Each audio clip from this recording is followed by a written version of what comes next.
So let me tell you a little bit about the school nutrition program.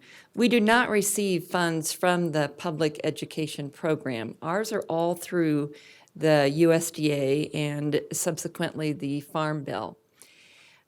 So we have about $96 million that we're getting every year from the federal funds.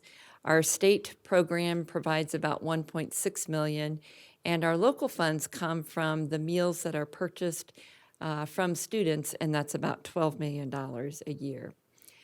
We are growing because the number of students who are eligible for free and reduced lunches is growing.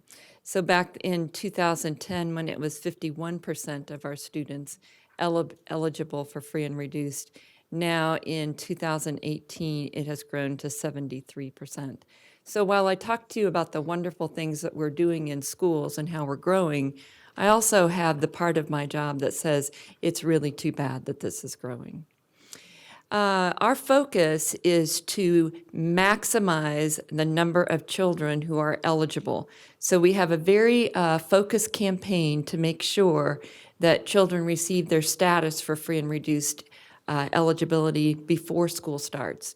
We have access to the database from the Florida Families and Children so that we know the children before day one who are eligible because they are directly certified from those programs receiving federal benefits, so we can access, or they can access our program without filling out an application. So what we want to do, our strategy is to implement the USDA programs that eliminate any barriers that children would have. One of the things that I tell my staff every day and that we are firm believers of is it can be as healthy as you want, but if the children don't eat it, then it's not very healthy. So we work very hard to please our customers. But I would say that their customers are not only our children, they're our employees in the school. And I would tell you that we have the most dedicated staff in the world feeding children in the schools. So when we talk about USDA implementation, I just can't say enough good things about the Community Eligibility Program.